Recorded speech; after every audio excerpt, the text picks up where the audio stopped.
Okey, cuba kita tengok dalam surah Al-Fatihah.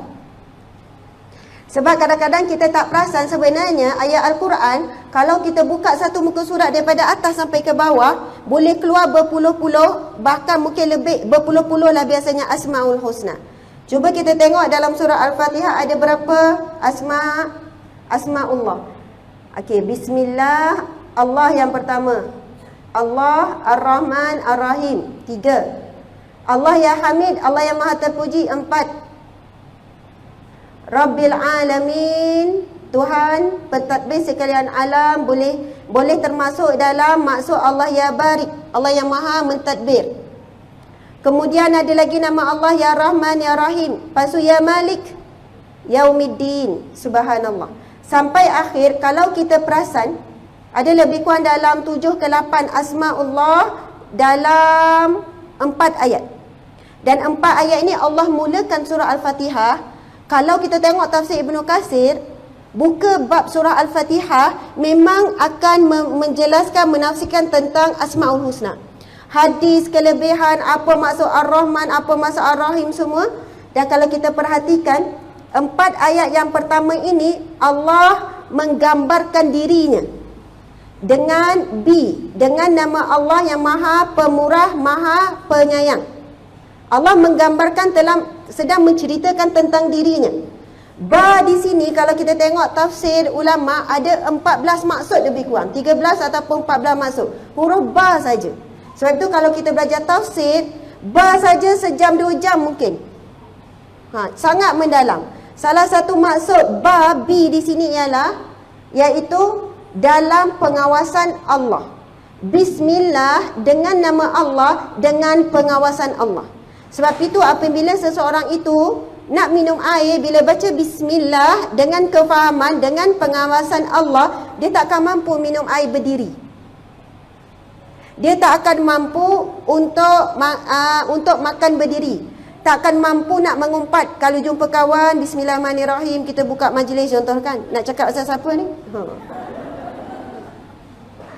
Kita tak akan mampu bila kita dah mula dengan Bismillahirrahmanirrahim. Tapi permulaannya mesti bermula dengan belajar memahami apakah maksud B di situ. Bila kita faham Bismillahirrahmanirrahim maksudnya sangat besar, bila buka iPhone Bismillahirrahmanirrahim dengan pengawasan Allah, dan Allah sangat teliti. Bila Allah kita faham Allah ya Basir, yang Maha melihat, apapun kita nak tulis, kita akan fikir betul-betul. Kita tak akan mampu update status kalau status itu dengan niat nak menghina, mengeji ataupun memuji diri kita. Sebab apa? Kita rasa kita sedang diawasi oleh Allah. Okey. Cuba perhatikan, memula Allah kenalkan dia dengan nama Allah. Siapakah Allah? Ar-Rahman Ar-Rahim. Siapa yang mulakan Bismillahirrahmanirrahim di setiap pekerjaannya, subhanallah, dia akan mendapat pertolongan Allah Ar-Rahman Ar-Rahim. Ada satu hadis Nabi SAW. Nah, ketika itu ada seorang sahabat duduk di belakang Nabi. Kemudian dia nak terjatuh. Sahabat ni pun kata, celakalah syaitan. Maksudnya dia marah pada syaitan. Maksudnya syaitan lah yang ganggu dia ni. Celaka syaitan. Kalau bahasa Negeri lah kan. Lalu Nabi pun bersabda, janganlah kamu sebut begitu, iaitu celakalah syaitan, kerana syaitan itu akan membesar.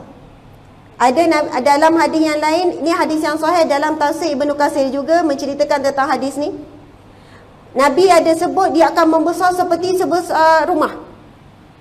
Lalu apabila kamu menyebutkan Bismillahirrahmanirrahim, maksudnya mulakan sesuatu dengan Bismillah, syaitan akan mengecil seperti lalat.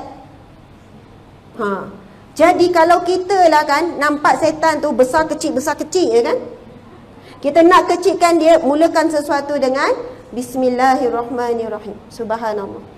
Jadi syaitan, apapun pekerjaan kita, apa yang kita nak buat, memang matlamat dia adalah untuk mengganggu kita, walaupun dalam perkara yang baik.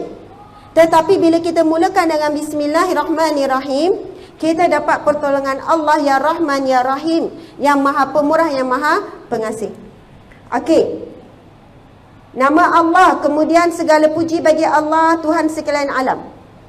Kita nampak tak? Allah sedang menggambarkan tentang dirinya. dan Allah sedang memujinya, dan Allah sedang memberitahu kita dialah Allah yang Hamid. Dalam satu hadis Nabi sallallahu alaihi wasallam, afdalu zikru la ilaha illallah, zikir yang paling agung la ilaha illallah. Wa afdalu doa, dan doa yang paling agung, paling afdal, alhamdulillah.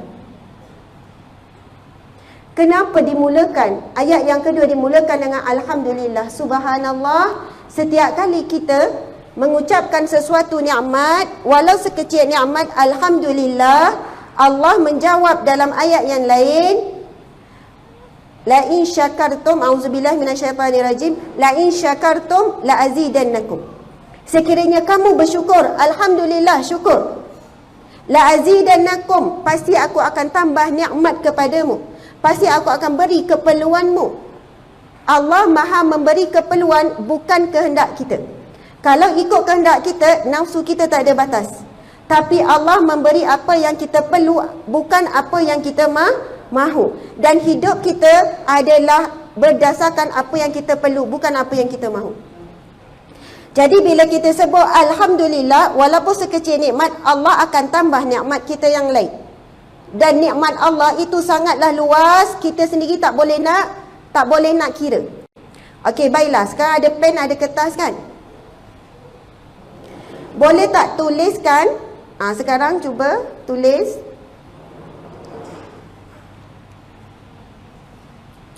Tuliskan senarai apa yang tuan-tuan puan-puan miliki saat ini. Saya ada rumah 1 biji. Saya ada isteri 1, 2, 3, 4 orang. Saya ada spek mata. Saya ada tudung 30 helai. Saya ada baju sekian-sekian. Dalam bilik saya ada katil, ada tilam, ada bantal, ada, banyaklah yang saya ada. Saya ada tangan, saya ada mata, saya ada ni. 20 tahun lepas saya ada sekian-sekian. Masa kecil saya ada itu.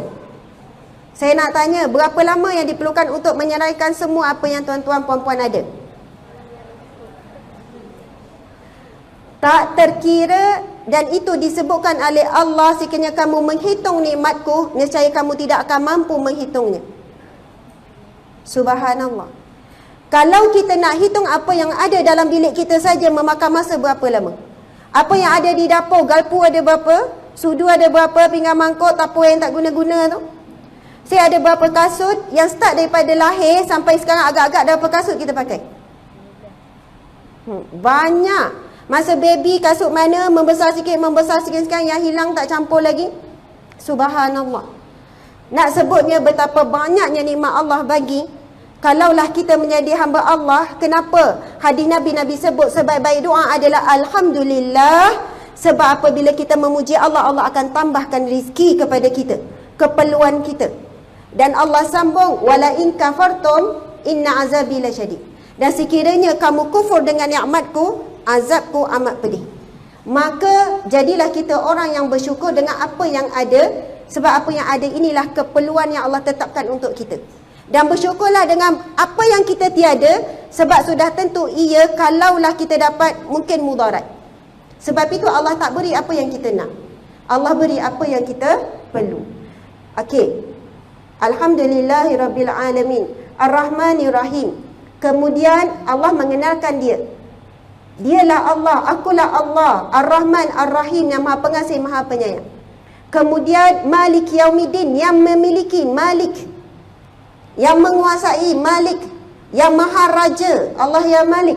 Yaumiddin, yang menjadi raja segala raja di hari pembalasan. Kat dunia hari ni ramai yang mengaku raja, dan dia memang raja lah. Ada di dalam rumah tangga seorang suami, dia nak dilayan seperti raja. Kata-kata dia tak boleh dibantah. Ada juga isteri yang jadi raja. Dan ramai rumah tangga ini anak-anak jadi raja. Jadi ibu bapa yang membesarkan raja dalam rumah tangga, akhirnya dia tak boleh jadikan Allah raja dalam rumah tangganya. Apa perintah Allah, apa perintah Rasulullah jadi tepi. Sebab apa? Kasih sayang kepada anak melebihi daripada kasih sayang kepada Allah, kepada Rasulullah, kepada agama. Subhanallah.